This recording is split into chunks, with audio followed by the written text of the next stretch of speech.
Hey guys, Infidel1258 here again. One more AMA related thing, specifically around the tokens within the Splinterlands game. This time SPS focused as opposed to the DAC we just did. This will be the second video on these tokens, DAC and SPS, but this one's going to be SPS focused. If you're interested in Splinterlands content, we do daily gameplay, we do strategies in investing through this game, or we talk about meta changes or card specific stuff, and we do lots of fun things, also like giveaways, so stick around, like, subscribe, comment. I do my best to read all comments. Thanks guys. Okay, so what we're about to see is this excerpt from the most recent AMA with Splinterlands. Splinterlands AMAs are led by Agrod and Yabatmap, the two founders and lead developer of the game. And so they have a deep wealth of knowledge on both where the game came from and where it's going. And not just from like a development standpoint, but like a philosophical standpoint. You can, when you listen to them, you can understand their intentions, and so much more. And so in this little snippet, we're going to talk specifically about SPS. And if you watch the video on DC valuation and price prediction, you're gonna hear me talk about some of the headwinds in front of DEC. And here I want to talk about some of the tailwinds behind SPS. If that's a phrase you're not familiar with, it just means like a push from behind, like a thing driving it maybe to higher values. And first, we're going to hear Agrod ask a question: what percentage of the battle SPS rewards goes to the player? And at what price point does this belong? Yeah, and they're gonna speak not just about how much percentage of SPS that a player gets when they battle, but other things around the idea of SPS rewards after the airdrop. Okay, and it's very interesting stuff that will have implications for future valuations. So try and listen closely. I'm going to start it up now. What percent of the battle SPS rewards goes to the player? So I'm seeing we're going to be in the white paper. We're doing 300 million. We're doing 900 million tokens to the players through play to earn. That's 30%. They're issued over 65 months. How does that go?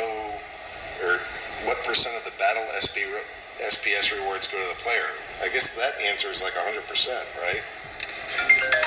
Well, okay, yeah. So there's two reward pools. There's a ranked battles reward pool, and there's SPS staking rewards. So the ranked battle rewards pool will all go to the player, but it's based on the amount of SPS they have staked on them. And again, this is when that whole the whole feature of staking SPS on players is implemented. So initially, we're just going to start, very simple. The ranked battle rewards will just go to the players directly, just like our energy crystal rewards. In the future, hopefully not too distant future, people will be able to stake their SPS tokens on specific players, and then the people staking the SPS tokens will earn from the SPS staking rewards pool, and the players will earn the ranked battle rewards pool. The ranked battle rewards pool will always go to the player, the full amount. Are we going to reset everyone's capture rate before the SPS? Okay, I'm going to stop it there.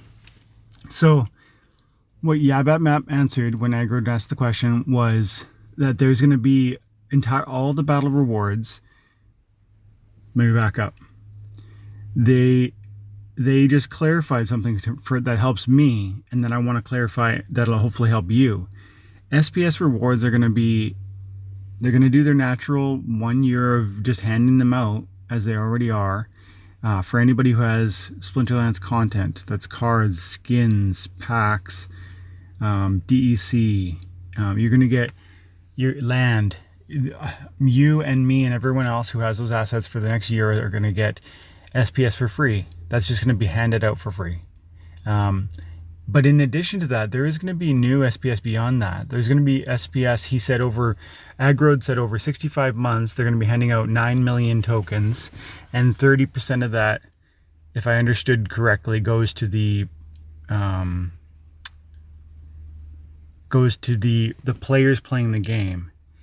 But of the battle of those rewards, when you win a battle, you're gonna get there's going to be a certain amount of SPS that you can win for that. So you're going to win DEC for winning games, and you're going to win SPS for winning games.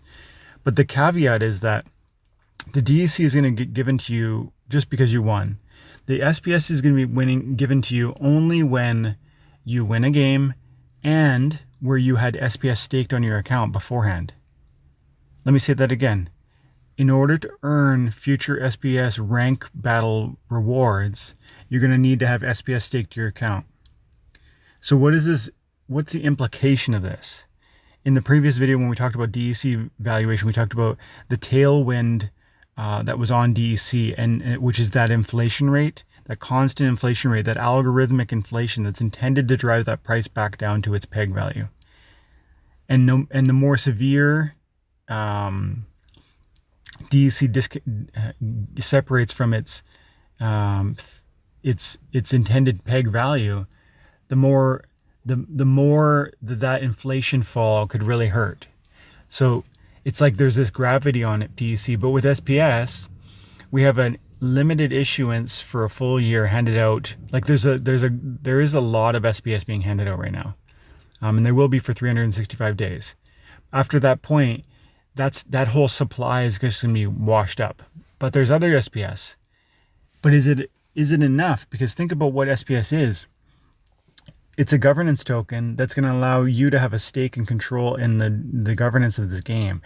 If you want to input on things like, should there be anything like should DEC be pegged to $1? That's a governance decision that might one day come down to SPS voters voting. And so if you think this game is valuable and you think it's important, or you think it's like a great game and it's got a good future, having some control over the governance of that, like a vote, is probably an amazing thing to have. And so from that perspective alone, SPS is really valuable, and I could see the future values being higher than they are today. But then when we talk about this other part where we talked about the ranked SPS rewards and how there'll be this entire other reward system, because yes, you got your DAC rewards and your cards and whatnot, but other people like me who stake their SPS are going to get SPS rewards from staking those SPS tokens and winning battles at the same time. That's another source of income that I haven't personally talked about, and also that is a tailwind, a pushing factor, an encouraging factor on the SPS future valuations, because as the supply dries up from this airdrop, there's still going to be people who want the governance token just for its governance sake. That's a demand factor, and then the only supply is going to come from the rank battle rewards and the stake rewards. And stake rewards are going to be going down and down and down as more and more people stake. It's just very, very common for any sort of stake reward coin. It always starts at a high percentage and it ends up being around 10% probably. That's my guess. So the stake reward is going to be fine, but it's not going to be life-changing. But the rank, people are going to want to stake against their own account to get those SPS rewards from battle. And then you can stake against my account or other people's account because you think they're going to win more than you would, so that you can actually get a slice of that victory pie. So this thing, to me, has more driving forces into an upward, valuation than any of the other tokens within DEC. Not the cards, but definitely than DEC. So as for future price on SPS, the sky's the limit, really.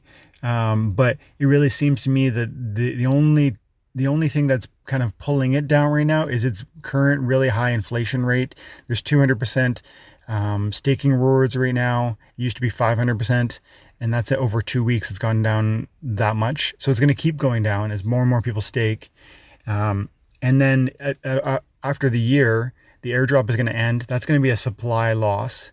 So there's just going to be increasing demand and reducing supply. So as far as I'm concerned, SPS is a token to hold. I think this game is amazing, and that's another thing. If you believe in the game, you really should believe in the SPS token. And so for me, this token's a winner. and I'm all about it. If this type of content is interesting to you, make sure you like and subscribe, and definitely check out the AMAs that are coming specifically from Splinterlands. You're gonna find, a wealth of knowledge. I've only touched into a half an hour of it, and as you can see, it's an hour and 10 minutes longer. There's so much more here, guys. Thanks, guys, for your time and attention. Have an amazing day, and God bless.